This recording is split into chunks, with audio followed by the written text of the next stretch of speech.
Yeah, PPT is visible. Yes, sir. Good evening. Yeah, good Visible, evening. visible. Good evening, sir. Visible. Yeah, okay. Good evening, sir. Yeah, very good evening, Andy. Actually, it's late. Huh? Then, okay, today we will try to focus four main units. I think from the citizenship, we have the few questions and important areas, and globalization and public administration and public governance. I will try to cover the main areas without any confusion. These things. Okay. So Okay, after sir. completion of yeah, yeah. After completion of new public service, this is a public governance, another unit. Actually, public governance, it has the two words is here. When you're learning any concept, first we need to go with that meaning of that particular title. Okay. So here, public and governance. Sometimes public is nothing but government. Governance is nothing but rule. So this is the ninth topic. Am I correct? I have to continue ninth Yes, sir. unit. Yes, sir. Okay.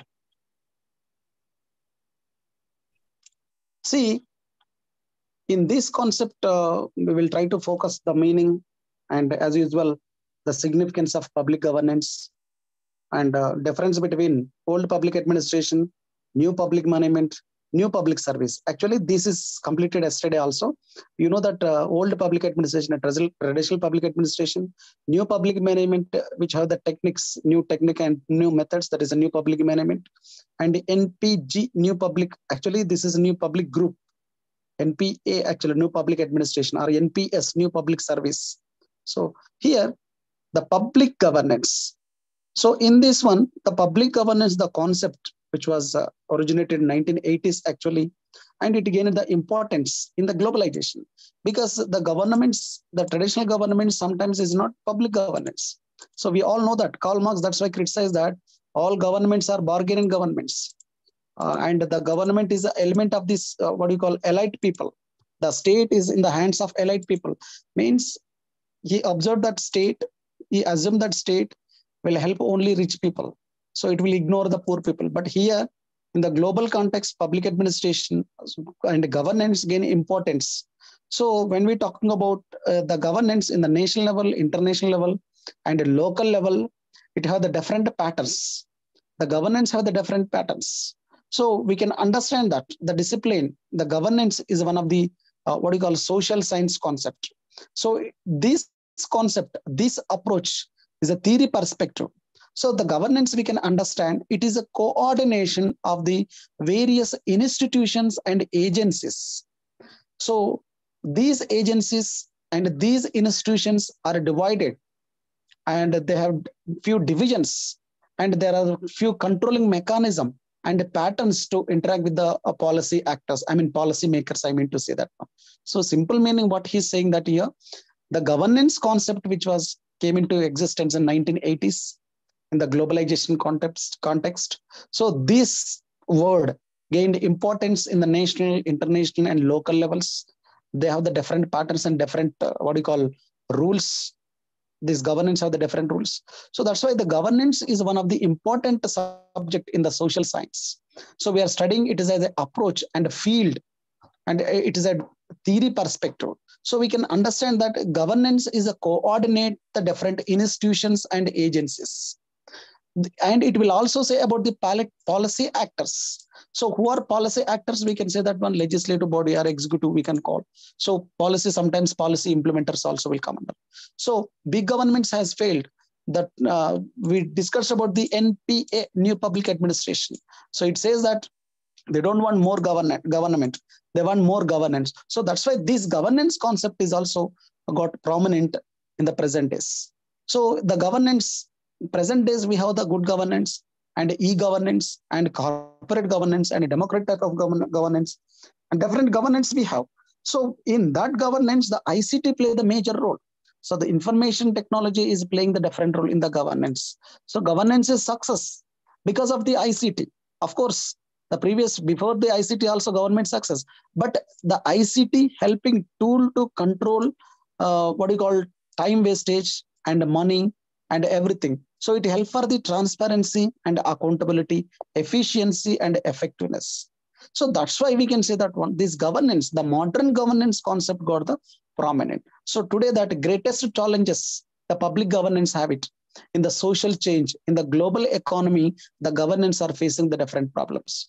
So if it's not cope up with that present situations in the global level, it may face the problem. So that's why the public governance will try to provide smooth and productive interaction with the state and the general public.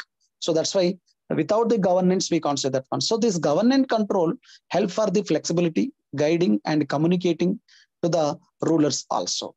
So this public governance is a more participative and transparent governance. So the public governance is currently more participative and transparent, and openness will be there. So this is about the governance. So when we're talking about the meaning of governance, actually the Greek word. So this is Kenbernen, which means it's a pilot or steer or a direct. So governance is nothing but in the Greek word, which a person can try to direct something, or saying something, commanding something, that is command of the governance. So the term Canberra was translated into the Latin word that is a garbanere. So which means the basis for the modern uses, that is a governance. So simple, we can use that meaning of governance. Governance word is derived from Greek word that is a kybernan, which means the pilot or steer, direct. So the modern word, it is translated into Latin word that is a garbanere, which means the present modern governance. So governance have the different definitions. So governance and public governance both are used interchangeably, and it has considered closeness and ideological package. So we can talk about the governance or the public governance have the different definitions. Koiman, he defines that governance or the public governance is nothing but it is a social political.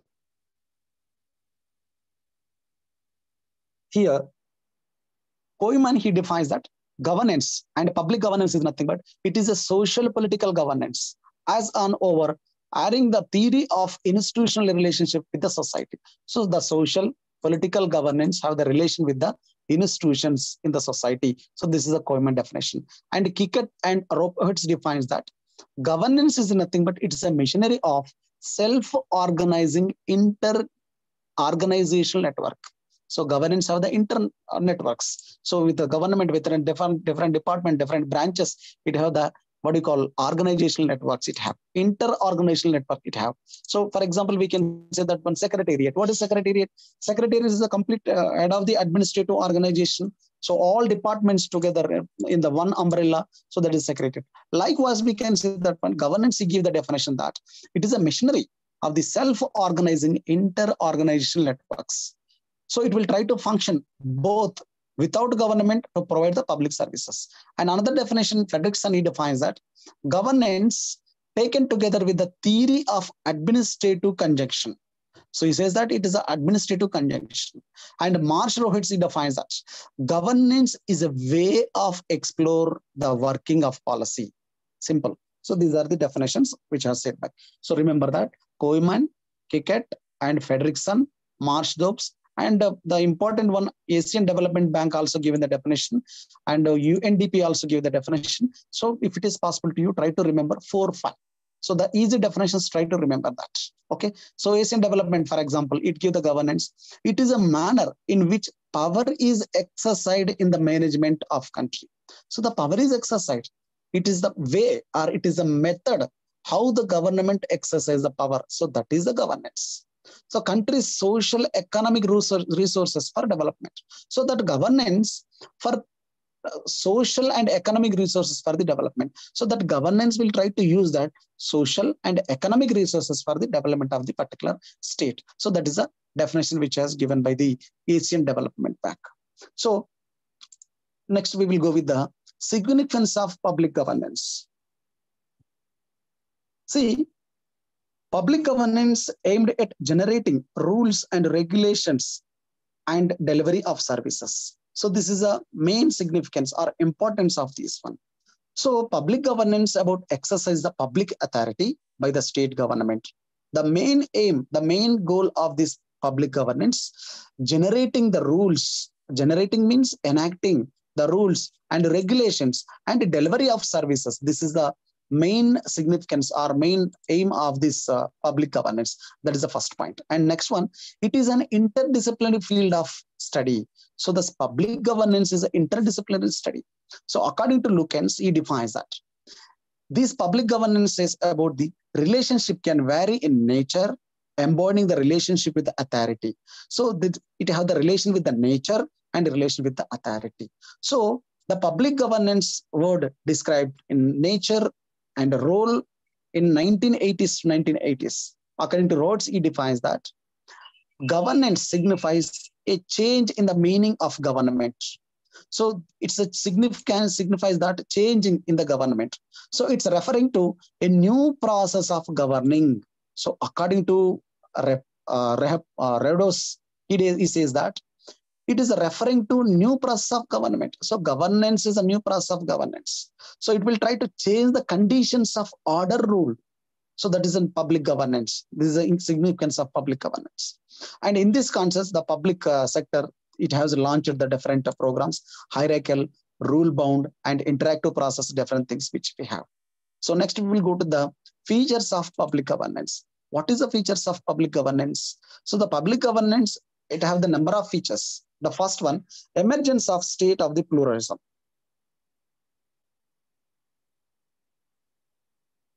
Yeah. So the emergence of the state as a plural or pluralist. So this is an interplay of multi-interdependent actor. So the state has the pluralistic functions. It will try to provide the different functions. The emergence of multiple actor and independence between the opponent at local, national, global levels. Second one, it will try to emphasize. First one is emergence of the pluralistic theory, or sorry, pluralistic state. Second one, emphasize on inter-organizational relationship. So this public governance, another feature is it emphasizes on inter-organizational relationship. Third one, it plays the citizens rather than the government. So it will give the preference to the citizen, not to the government. Not only with the government, not only to the government, it is also give the preference to the citizens also. So we can say that one, this public governance is the central theme of citizens. So the centrality of citizens as a co-products of policies and the delivery of services distinguish a new public governance approach. So in this new public governance approach, citizen-centric, it will focus on citizens. Of course, Mark Bevans identify certain features about the public governance. So that is a hybrid practices, multi-jurisdictional and pluralistic of stakeholders, networks. These all come under the different features. So we remember that. Please remember this. David Levy-Fuhr also said the different concepts about the major shift from the governance to governance. So we will discuss the Mark Bever identify the certain features of public governance. First one is hybrid practice. So in the examination, they will ask the question, what are the features of public governance? We need to write the public governance features and Mark Bever concepts. We need to write the 4 elements. Hybrid practice. What is hybrid practice? Hybrid practice is nothing but it's a conventionally the state institutions, the bureaucracy is a hierarchical structure and rule bound. So this is a hybrid practice. And apart from the bureaucratic practice of government, the notions of governance is known for the adopting the techniques of private sectors or private organizations and the civil society organizations, the managerial techniques, the best practices, the best services. These all come under the hybrid practices. So the bureaucracy will try to adopt the new concepts or new techniques. This comes under the hybrid practices. So we can say that one hybrid practice, which means that notion of governance brings together the ideas and techniques, practice of the government, market, and the civil society. So market changes will come under. So this comes under the hybrid practices, in which element the features of public governance. Another one, multi-jurisdiction. Generally, the government is a multi-jurisdiction. So this is a second characteristic of the governance, that is a multi-jurisdiction. So the traditional type of notion in the government system has been controlled by the jurisdiction. So it has the geographical limitations. It has the sovereignty of authority. So the changing notion of governance is ongoing beyond the boundaries, beyond the local, regional, national, international terms. So this comes under the multi-jurisdictional concept. Next. Plurality of the stakeholders. So non-government organizations, So inevitable in the organization or in the governance process. So these NGOs play the major role in the working on the different types of activities. So therefore, it has been popularity of public services delivery agencies, and every organization has been specialized in their activities. So due to that, every organization having independence and autonomy within their jurisdiction. So this comes under the plurality of the stakeholders. Next one, networks. Networks is also one of the element in the features of public governance. So the network, when we talk about network, it is based on commonly practices, ideas, and resources. So the network practice are emerged. So the network means it will try to coordinate the activities between the two or more organizations. So this is a networking. So we can say that one, the network center, we can call the secretariat. So all administrative agencies in one umbrella and some one place or single place, it will try to coordinate the local level directorate and other organizations.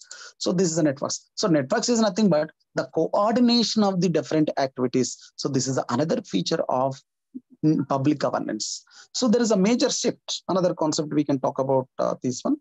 The major concerns of public governance. So there are a number of things which are come under the major concerns. The major concerns of public governance, generally regulatory laws, regulatory rules comes under the major concerns of public governance. The first one is regulatory reform framework.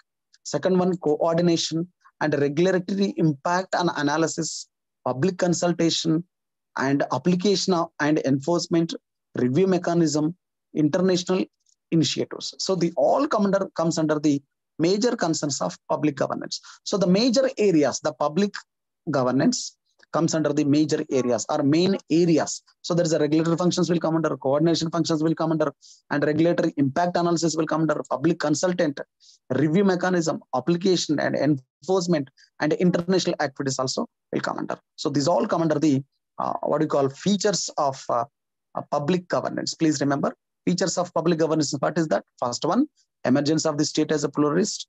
Second one, emphasize on inter-organizational relationship, and it gives the importance to the citizen. According to Barb Beaver, he defined that there are few features in the public governance. So in that, hybrid practice, multi-jurisdictional, and plurality of the stakeholders, networks. So these all come under this one.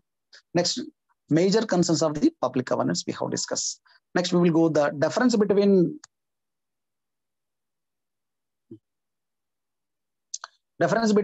old public administration, new public administration, and NPG, new public governance. So 2006, the new public governance with the initiation, the approach of the Osborne approach, we have started this concept. So earlier we have the two concepts, that is the public management concept we have. So in contrast with the old public administration, the old public administration which focus on hierarchy, control, and command approach. But NPM, new public management, it is compulsory focus on managerial discretion and contractual mechanisms. But whereas NPG, new public governance approach, focus on citizens' importance than the government at the center for its frame of reference. So we can say that one, Borgen, he defines that call for new public administration theory that is grounded in the concept of citizenship. So simple, we can say that one, NPG, new public governance, give the preference to the citizen rather than the government. So we need to write the three differences. Please remember. Next, go to the institutional context of public governance. So the concept of governance is a recent one and came into existence. So it have the few institutions. The institutional context of public governance. The public governance will practice in the state. It has practiced in the state, market, and it will practice in the society. How it will be interlinked, we can see this one. So institutional context of public governance. First element is the state. So the state, while making the bureaucracy as an instrument, emerged as only the one player since the Second World War. The reconstruction of Europe and social transformation in the post-colonial societies. So the state has played In the Second World War, reconstruction of the state, especially the European countries, have played a major role. So, however, the institutions of bureaucracy undergone a severe criticism in 1970s and 80s because the states has failed after Second World War to provide such kind of facilities to the people. Because of after the Second World War, number of countries like USA, UK, and other countries have faced the number of problems like poverty, governance problem. They have it. So the governments are not able to provide the services to the people. So that's why people are pointing out the governments. So this is one of the criticism. So the institutional context of public governance in the state, the bureaucracy during the Second World War, the countries have faced the different problems. So, however, the institutions of bureaucracy undergone a criticism. The criticism again is the institutions of bureaucracy because of inefficient, ineffective, corrupt, and self-centric. So they are not providing services to the citizens. So that's why it's a criticized. So that's why the institutional context of public governance, it will try to focus. Due to the Second World War, the state has failed because the bureaucracy after the Second World War, this has failed to provide the effectiveness, efficient, non-corrupt centers. So it has become corrupt centers, inactive, inefficient. So that's why the concept of public governance emerged. Next one, market. So the context of globalization, market has emerged as a dominant player with the criticism against this state. So market has emerged. The market will try to provide according to the needs of the people. So it will try to provide and it will try to implement and a delivery of services and the market-centered delivery of services provided by the private organizations. So that's why they want to private this thing. Next one, so civil society. In civil society, NGOs, self-help groups, and a different association, civil liberty societies, like in India after independence, Gram Panchayati, these will play the major role in the public governance. So state will play the major role, market will play the major role, and civil society is also playing the major role is here. So they can next go with a relationship between institutions. So we have the different institutions with the public governance. First one is public-private partnership. So what is public-private partnership? The government will try to have the partnership with the private agencies in the infrastructure or in the different sectors. So in this context, the governance, the relationship among the institutions and different companies has changed the complete role of the state. So sometimes we can call it's a parallel player of the state. So due to the financial resources and financial application of technology, they will try to go with the PPP, public-private partnership. So public-private partnership, we can give the number of examples. The government will try to provide services to the people with the help of private organizations. For example, L&T Metro and different organizations will involve in the public-private partnerships. Next one, another element, relations with the institutions, corporate sector, social responsibility. Now the corporate sector is also providing the different services. Here we need to understand the state is also providing the services. Along with the state, the private entities in the public governance are providing the different services. So we have this CSR. This is called corporate social responsibility, corporate sector social responsibility. So under this, the private organizations also providing different services like education, health, environment, drinking water, infrastructure, all will come under. So this is also one of the elements. Next one, rights and entitlements and duties also. The relationship between state and citizens mainly basically based on rights and duties of this one. So people always will try to enjoy the rights, but sometimes the state, the civil society and the civil society groups have been demanding for the making of proper policies for the fundamental rights. So they will try to entitlement assured in the constitution. So they are demanding for the constitutional rights. So then it has a fundamental duty of the state to provide and favorable policies to the citizens. So this is the rights and entitlement of duties. So these all come under the institutional context of public governance. Remember that institutional context of public governance, first element, state, market, and civil society. The relationship between institutions, with these institutions. So this is in the part of this one. The question they will ask that one, what are the institutional context of public governance? So write a note on institutional context of public governance. Then we need to write these one. Institution, 3 institutions, and till the third point, there is a right, entitlement, and duties also. The relationship between institutions also we need to write. So what is the relationship between institutions? Public PPP and CSR and rights and duties also will come under. Next. Propositions on governance. So when we are talking about the emergence of new institutions, the relationship between the organizations and citizens is going to change. So Gary Stock, he defines that certain propositions on the concept of governance rather than defining it in the context of multiple institutions. So broadly, they divide the 5 propositions, which as we discuss here.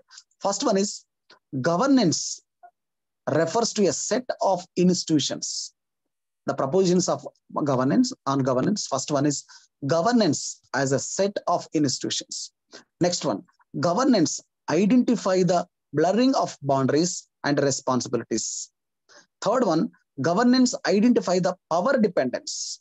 And this governance about the autonomous of self-governing bodies.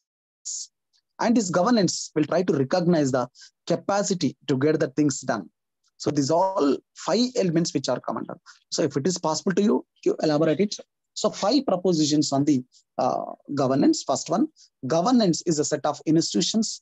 Governance identify the boundaries and responsibilities, and governance identify the power. It will also focus on autonomy of self-governing bodies.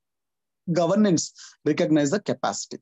So all will come under. So this is about the governance in the 9th topic. So we will see the model questions here.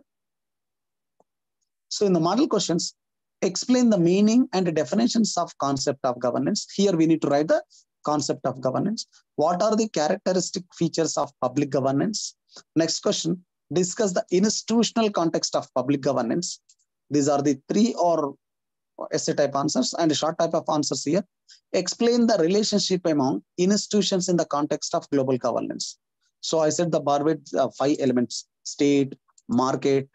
I said the 5 elements. Along with that 5 elements, you need to write those elements. Next one, narrate the proposition of Gary Stocker on governance. Explain the difference between old public administration, new public administration. So all will come under. These are the model questions. Go to the next concept. Another one is Millennium and Sustainable Development Goals. So in this, we only 2 elements are major things is here. First one, Millennium Development Goals and the Sustainable Development Goals. These 2 concepts only important. So when we're talking about Millennium and Sustainable Development Goals, actually what is this Millennium Development Goals? Millennium Development Goals, it's a comprehensive development goal by the worldwide. It will try to establish in the worldwide few facilities the state have to provide. These are compulsory provisions for every state, whether it's a developer or a developing state, it has to provide.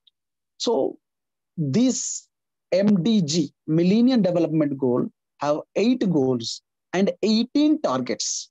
So among these 8 goals and 18 targets, mainly which are covered, the countries in the worldwide countries are facing the different problems in the development activities. So what is the problems in that? They are facing the problem like poverty, hunger, malnutrition, child morality, education, gender inequality, environmental damage, and global partnership development. So these are the different problems and common problems. So this Millennium Development Goal, aim of this one to world to provide best education, provide the nutrition. So it will promote these kind of concepts this year. So that we will go to the Millennium Development Goals. First one, actually, the Millennium Development Goal established in a Millennium Summit, which was organized by the UN, United Nations Organization on September 2000 year. So this Millennium Development Goal or this Millennium Summit, along with the 189 countries participate in that, and it has accepted to achieve the goals which are decided by the MDG. So repeat again. So in the 10th topic, Millennium and Sustainable Development Goals. First, what is a Millennium Development Goal and what is a Sustainable Development Goal? So, what is the reason for this one? So, in the global level, Millennium Summit, which was held by the United Nations Organization the year 2000, September. So 189 countries have been participating in the summit or Millennium Summit, or we can call Millennium Development Goals meeting. So they have accepted to achieve the goals which are designed by the 8 goals and 18 target which has decided by the Millennium Summit. They have accepted, and they will try to achieve this all the goals in 2015. So the Millennium Summit in 2010 concluded with the adoption of Global Action Plan. So after 5 years, they have 10 years. The 2000 they have the United Nations Summit, and after 10 years, Millennium Development Goal Committee added some Global Action Plan for the development of these backward nations. So we will go with the main 8 Millennium Development Goals. Remember, in the examination point of it, they will ask this question. What are the Millennium Development Goals? Simple. So we need to write Millennium Development Goal is nothing but the United Nations Development Goal have the 8 Millennium Development Goals. So in the year 2000, in the month of September, along with the 189 countries, one meeting has conducted. So in that meeting, all the countries accepted to provide the different facilities to their own country people. These facilities like poverty, education, protecting the environment, and equality, gender equality, they will try to provide all these things. So we need to write that one. So the Millennium Declaration was signed by the September Global Summit, which was held in UN headquarters, New York. So 149 international leaders have attended and committed to accept this one. So the 8 Millennium Development Goals, directly we need to go to the point. So first you need to write the introduction in this one. Then you need to write 8 points. So the 8 points, what we discuss in general, we have the 8 points is here. So first one, eliminate extreme poverty and hunger. The first concept is poverty. If you remember that poverty, then you can write easily.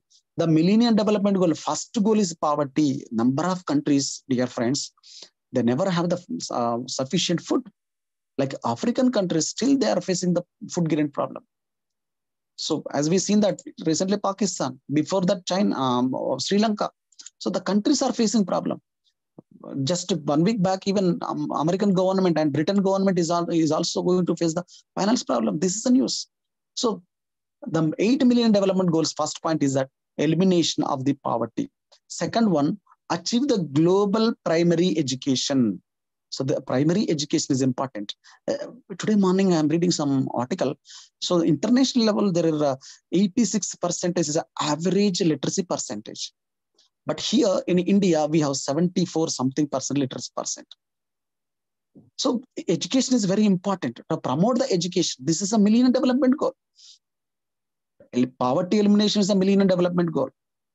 Providing primary education is a Millennium Development Goal. Next one, women empowerment is a Millennium Goal. Promote the gender equality, it is a Millennium Goal. So we should not show any kind of differences. Men and women, equal payment for equal work, Article 39. So it is says in the Constitution. So this is a Millennium Development Goal. So women also empower. Equal, we need to give the equal preference to the women. So we should not show any kind of gender differences. This is the third goal. Fourth goal, reduce the child mortality. Reduce the child mortality. And next one, promote the maternal health. So health we need to provide. And fight with malaria, HIV, AIDS, and other diseases. This is also problem is here. And promote the environment sustainability. Environment, we need to protect the environment. Sustainability means continuity. Not only 1 year or 2 years or 10 years. So we need to protect it continuously. That is a sustainability. And develop universal partnership for the development. So these are all 8 Millennium Development Goals. Once again, repeats. Just remember the main point, you remember that 8 Millennium Goals. First one is poverty, elimination of poverty. Second one, provide a primary education. Next one, women empowerment. Next one, reduce the child mortality. Another one, promote the health mortality. Next one, fight with the malaria, HIV. Control this one and promote the environment, develop the universal partnership. So all these are 8 development goals. So these implementation of these 8 goals are 8 chapters of the Millennium Development Declaration was agreed by all the countries 1st January 2001. So these all 8 concepts are accepted. And United Nations agree to hold such summits every 5 years to access its progress towards achieving the Millennium Development Goals. The first of all of Millennium Summit was held in 2005. 2005. In that 2001 to 2005, after 5 years, so they have some changes in that one. After 5 to 10 and 10 to 15, there are changes. So they have recorded the 15 years record. So 2001 to 2015, the 15 years target, whether the countries are achieved or not. Because in the September 2000 MDG meeting summit, UN summit, what you call Millennium Development Summit was held. In that 138 countries participated and they have signed for this one.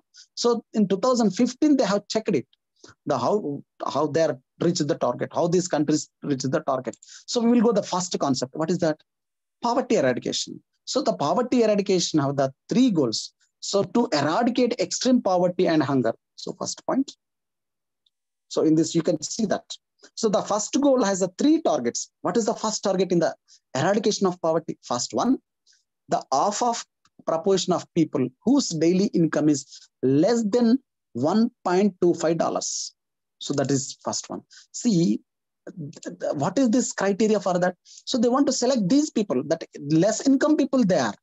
So what do you call BPL? In India, we are calling below poverty line people, like in any United Nations organization.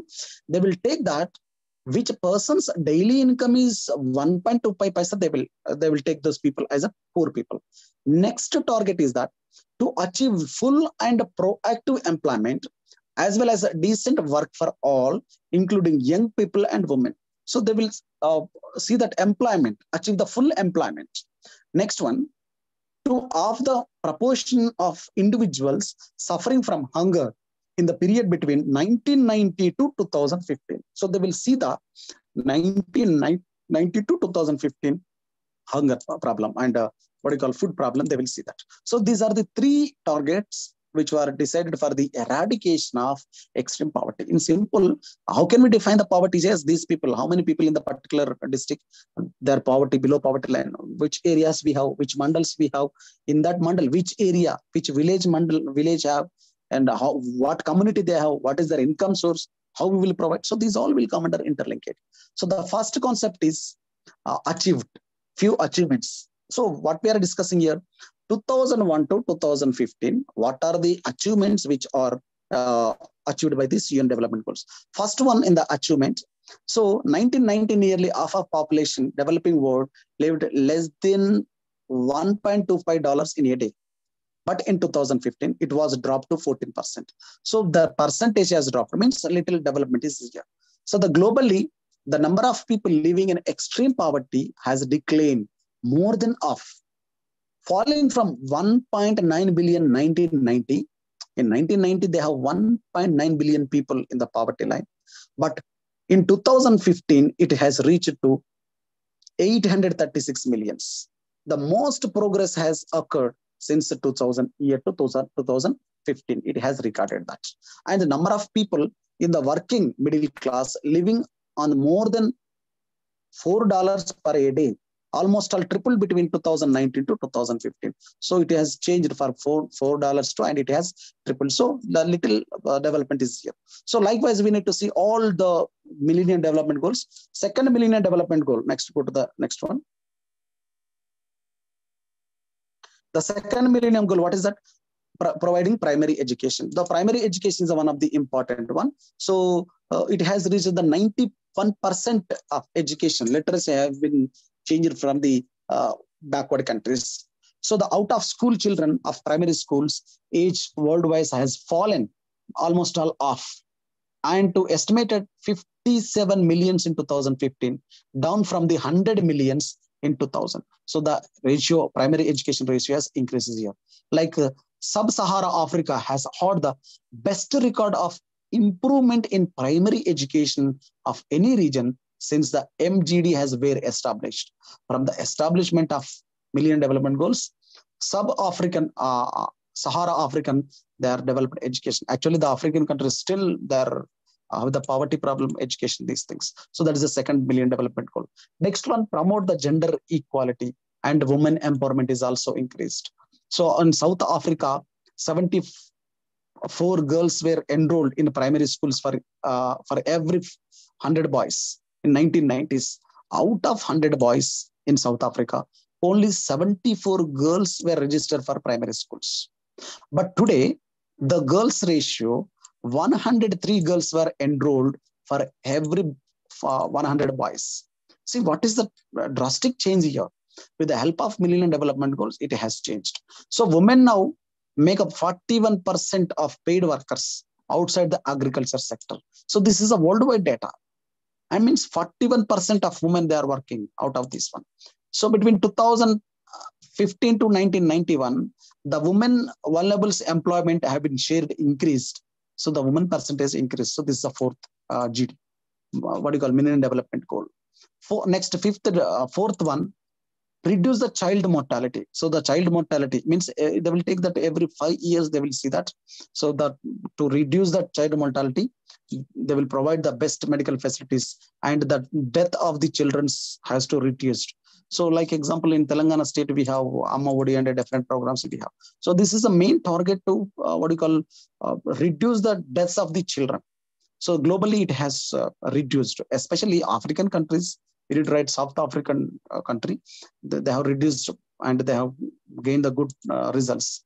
Next one, improve the maternal health. So for the health provide purpose also, they want to provide these things. So next one, combat HIV and AIDS. This is also one of the problem in the worldwide. So to provide the different facilities to control these AIDS, they want to go with the awareness and they want to go with the provide medicines and all these things for the patients. So this is all come under. Next one, ensure the environmental sustainability. So this is every time important. Even COP28 meeting and COP10 meetings also, they will try to focus on environmental changes, the protection of environment. So that try to increase the forest and control the deforestation. So they are all going with this one. So they want to control the pollution also. So these all come under. And the development of global partnership for the development. So all the countries will try to make that good relations with other countries, not only administration or social and all these things. So they want to development for the socio-economic development, so they will see that. So these are the Millennium Development Goals in the worldwide. So they will ask the question is here, Millennium Development Goals, and write a note on Millennium Development Goal. So we need to write all Millennium Development Goals and how it is achieved. So please remember these points all we have discussed here. So HIV and all these things we have discussed here.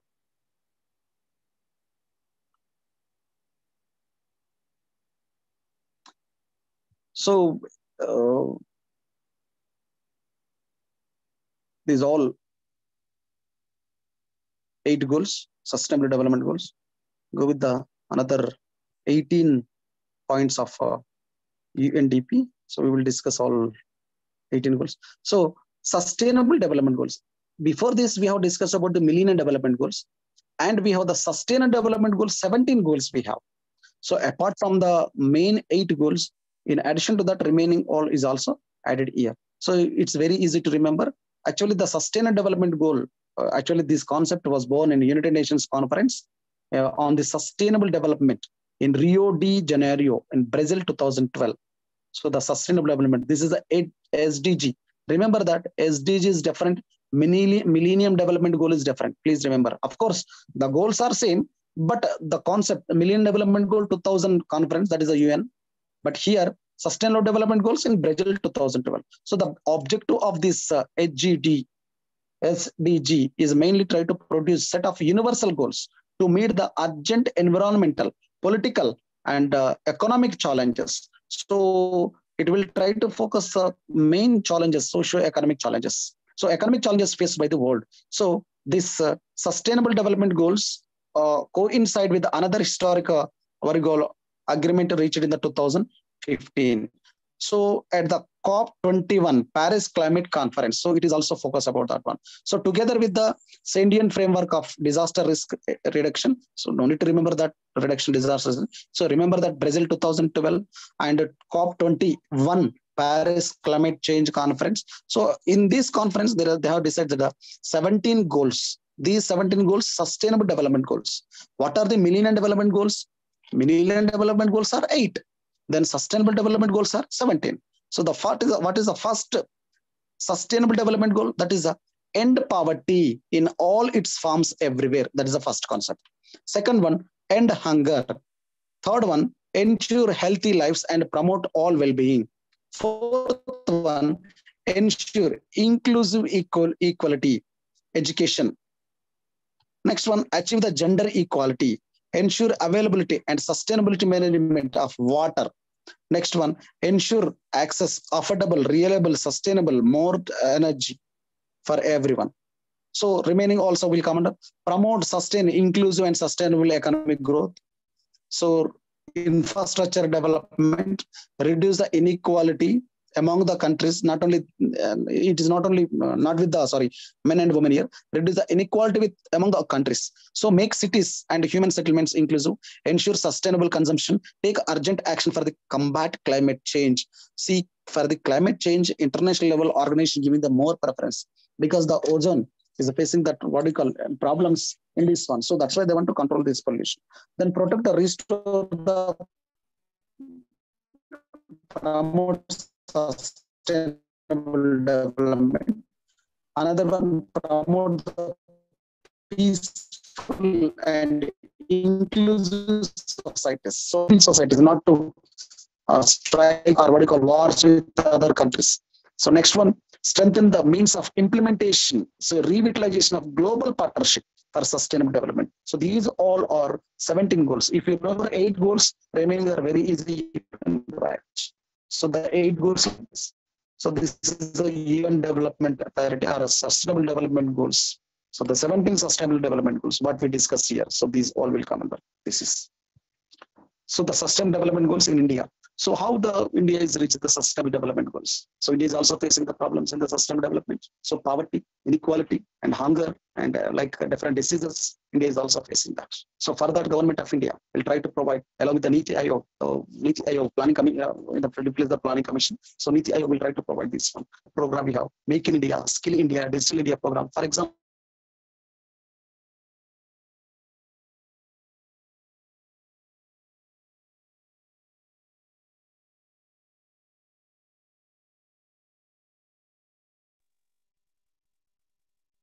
so the next one,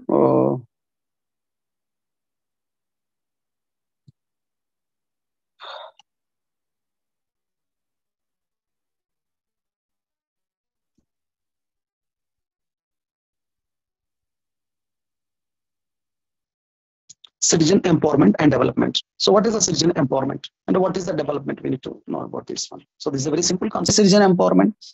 So development during this, what do you call, development is an ongoing issue. The concept of empowerment actually originated from the American community of psychology, and it is associated with the social scientist Julian Rapport. He says that the term empowerment around 1980s, the roots of empowerment in his book, in his Back to the History, and linked with the Marxist social ideology, the development. So in his critical theory also he said about the empowerment. So empowerment can be understood both as noun and it's a verb. As a noun refer to that, empowerment is nothing but it is a power to given somebody to do something or to do something. So as a verb, it refers that it's a process becoming stronger and more confident in controlling one's life and as well as reclaiming one's own rights. So this is empowerment. So the first we need to write about the empowerment. What is the empowerment? Empowerment is nothing but the term empowerment. The American community of socialists defined that. So in 1980s, it's clearly defined that. So according to that, the empowerment is nothing but development. And it has the two things is here. As a noun, as a verb. As a noun, it's a power to given somebody. As a verb, it's a process to become a stronger. So that is the empowerment. The term empowerment is a different meaning in the different social, economic, and political context.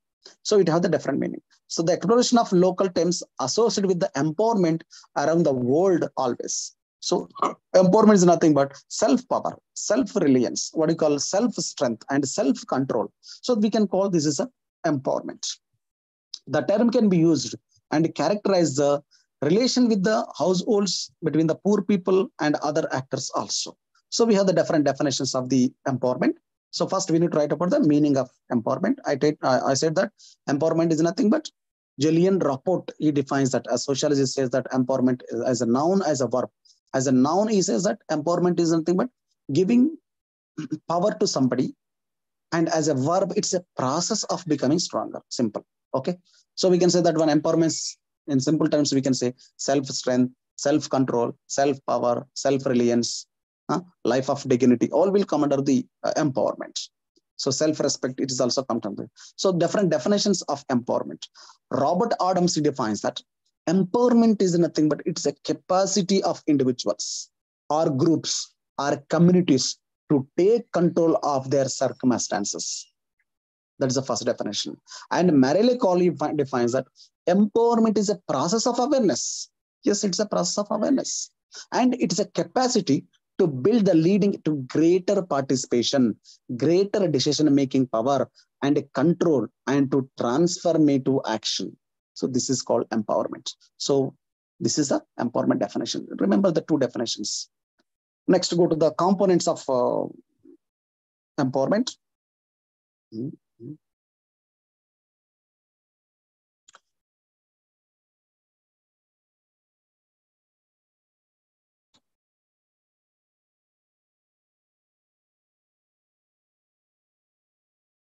So when we talk about citizen empowerment, citizens have to understand and empowered with the today's trend, rising trend that is called citizens empowerment. Next concept, what is citizens empowerment? In the citizen empowerment, the citizens, there is a growing in the global concern towards the listening to the citizens' voice. So this is what you call citizen empowerment. So this trend is like to continue and expand in the days to come. So in future days also, it will try to expand. So the citizen empowerment deal with the provision of opportunities and accessibility to the citizens to develop their capacities. So that is the citizens empowerment. So what is development? So we can go with the concept, what is development? Development from one situation to another situation. So there is a changes, whether it is a social development, or social growth, or economic growth. So development encompasses several things. The core component, inequality in all walks of life. So that is the development. Development means to reduce the inequalities. That is the development. Development is a complex concept. So it's a moving and grading to a better stage. So it will try to grading with the better stage. So development in general terms means improvement in country's economic and social conditions. If the country's social and economic conditions are changed, then we can call it as a development. So development is nothing but change with the growth, with the social justice. So that is the development. Development means political development and state development. We have the development moments. So due to the backwardness of particular areas, movement have started, like Telangana movement. We know that Telangana movement started for the people of Telangana for the three purpose. What is called employment, water, and these things. So the employment, one family got the employment. Of course, they have and a lot of money. They will try to rule the country, of course. So that is not development. So development means change plus growth with the social justice. People need to get the social justice. Growth is a precondition for development. So this is called the development. So simple words is saying that development is means change plus growth with the social justice. So the economic development is not only development, social development is the development. So next, development through the empowerment. So development through empowerment. So people empowerment says that self-control, self-development, we can say that one. So growth with the distribution, first point. Social justice, citizen participation, self-reliance. Self-reliance is the important concept in inseparable aspect of development. And equality between the nations, ecological balance, this all will come under the development through the empowerment. Next concept, we can discuss this one. The development types of citizen empowerment here. Citizens empowerment, types of citizen empowerment. Citizens empowerment, mentioned earlier that citizen empowerment is a multi-dimensional social process. So citizen development is a process that fosters the power in people for their own lives and for their community in a society. So we can say that one, there are two methods in the empowerment. One is empowerment through the government programs. Second one is empowerment by people themselves. So empowerment by the government programs. So if the government assists for the development of the particular community or the particular group, then it is empowerment through the government. So the political and administrative executives play the role for the development. So for example, government assists or government provides some money or final support for the development. So we can write many examples here. So these people will get the benefits and services for the development, and empowerment by people themselves. So themselves, they will try to develop. So we can call this one, this is a community-based organizations. They will try to develop themselves. So we may part in the particular group. So we will try to mobilize ourselves. We will mobilize our resources, our executing plans, are prioritizing the plans. We will prepare the plans. We will gather the resources for our development. So this is empowerment by people themselves. So these are the two concepts. So types of citizen empowerment, please remember, two types. One is empowerment through programs. One is empowerment by people themselves.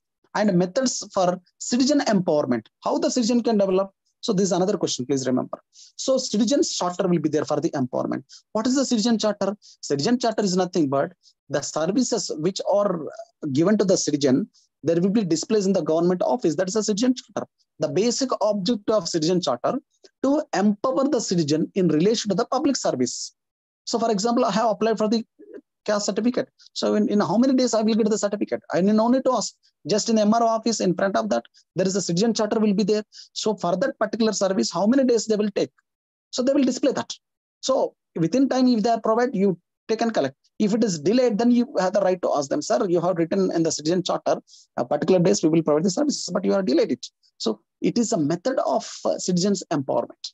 That is a citizen charter is one of the empowerment element. Second one is right to information. So right to information 2005 it came into force. It is a part of 19 subclass 1A of freedom of expression, freedom of possessing any information also, which has come under. So right to information, any citizen may request for information from public authority, which is required to reply expeditiously or within 30 days. So that right to information means the person will try to get the information or access the information. So it will try to help for the transparency, accountability of the public services. So this is a citizen empowerment. So that's why people raise the question, sir, what you did? So then they will not respond. Sir, okay, I will give the letter to you under RTA. So this is a method of citizen empowerment.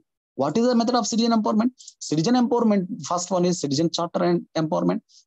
Right to information, this is through the empowerment, and right to public services also empowerment. See, right to paying tax, what do you call these things? Not only that, so even citizen also have the right to public service. So Madhya Pradesh became the first state in India to enact the Right to Services Act in 2010.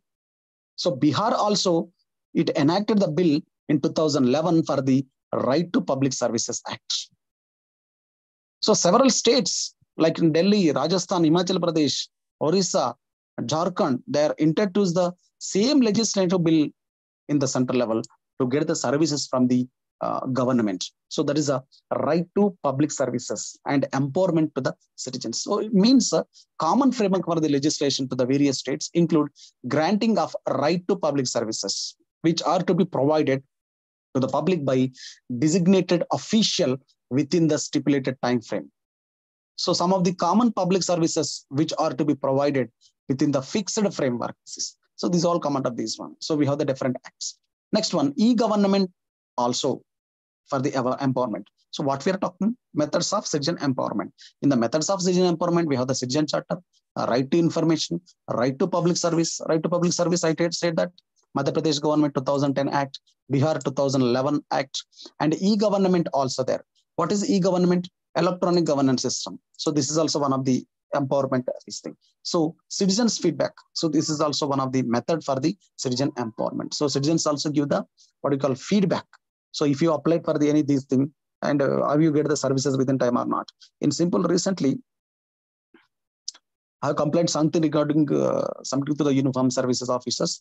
Then immediately they call me after I think 3 days. Sir, have you started with these services? Did they ask anything? Means did they ask any money for the services? I said no, they have not asked anything. So, okay, are you satisfied with this one? If you this thing, yes, I'm satisfied with the services. Do you want to give any feedback about this one? Yeah, I have given this. So, citizens' feedback is very important for that. So, many governments are engaging the services feedback in this one. So, majority of these sites, the government websites, through that they will get the feedback. So, e-participation goes a well beyond e-voting. So, it changes the dynamics between the government and the citizen. So, this feedback is online feedback is excellent here.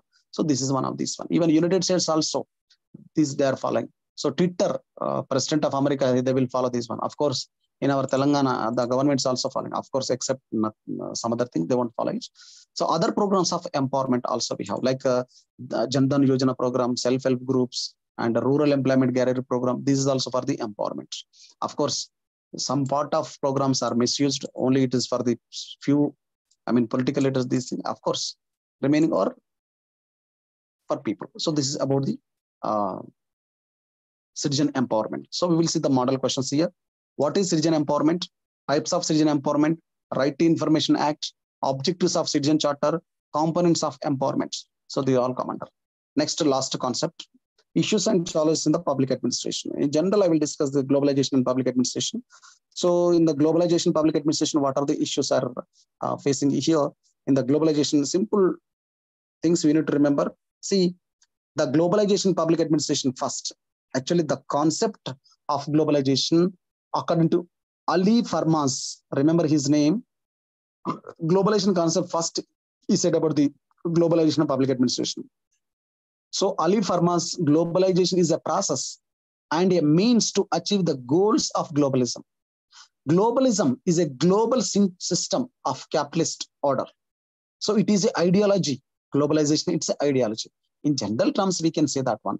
Globalization is nothing but integrating the domestic goods with the international goods, with the international services in respect to the goods and services. So that is called globalization. So we are producing something, we are selling this out in the market, in the world market. So that is a globalization. So therefore, the globalization is an institutionalization of globalization fields, structure, norms, socio-economic system, power. So all will come under the globalization. So the globalization is a system, things which may people have this. Economist people feel that globalization is a set of markets. Whereas political scientists feel that globalization is a departure from conventional defined concept of the state to territorial sovereignty and emerge a non-government player.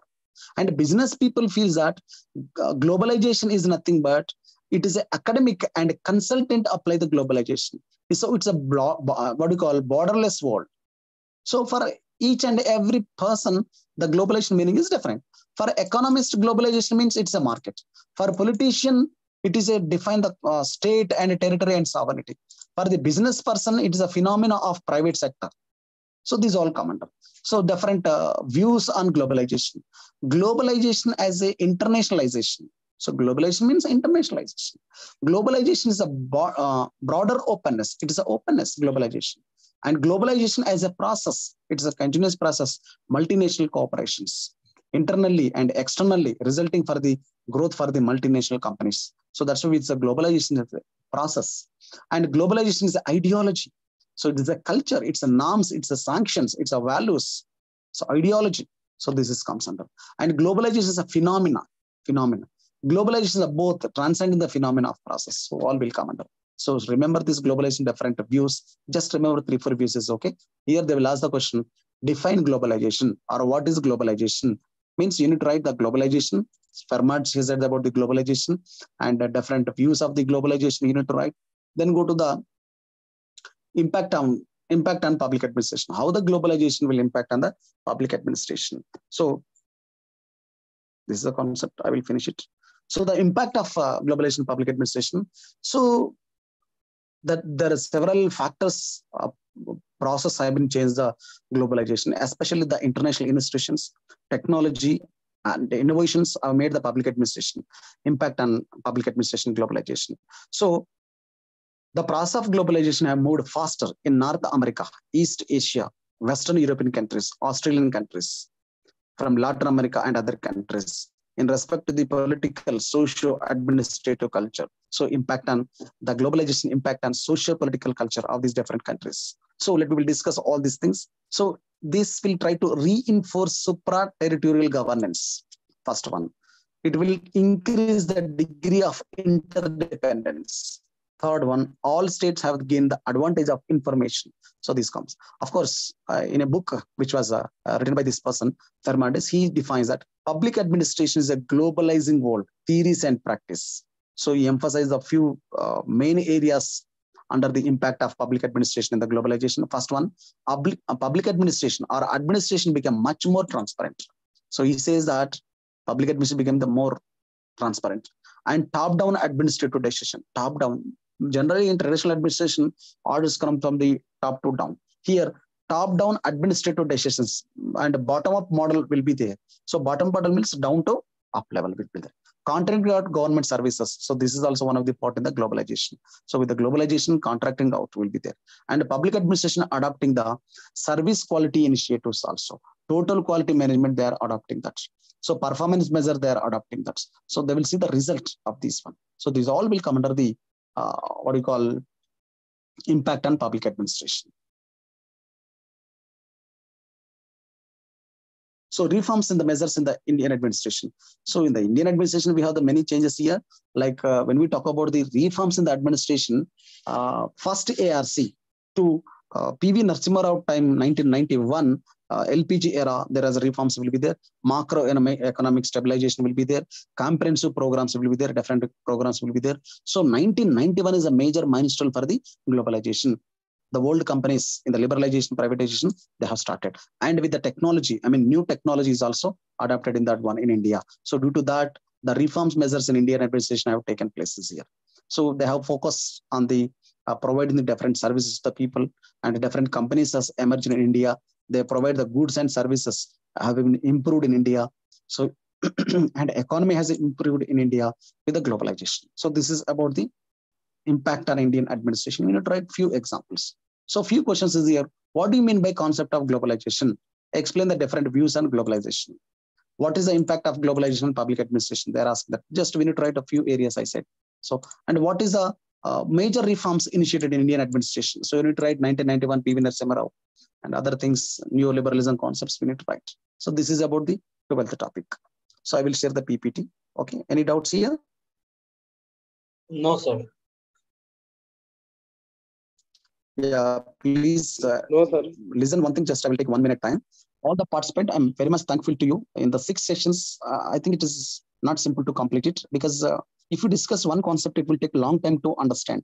Because the regular student, if he attend the classes throughout the year, it's very difficult to understand.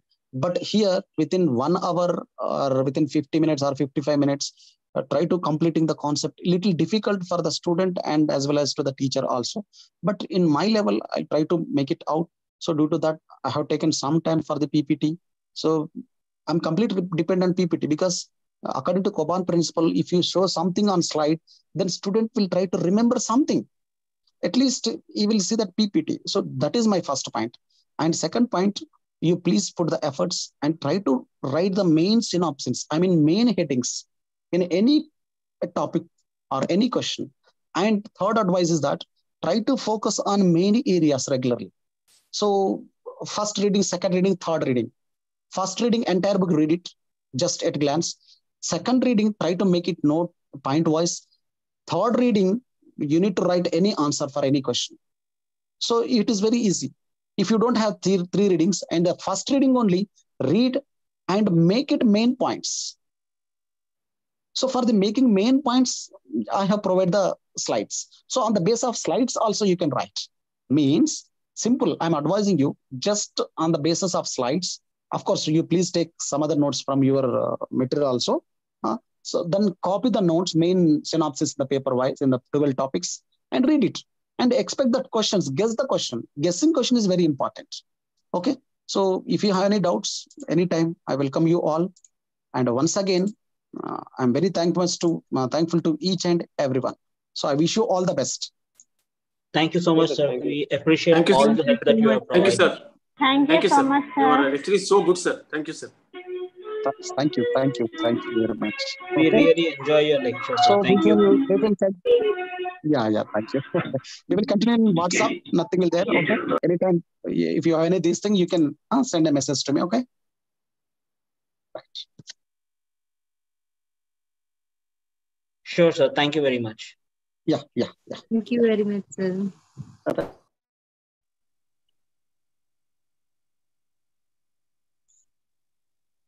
Hello. Yeah. Please. Sir, tell me your number. What's your name? I will send in the. You are not in the group, I think. Am I correct? Yes, sir. Balraj, I will give you the group link. Join the group link. Sir is on that link. Okay, sir. Thank you.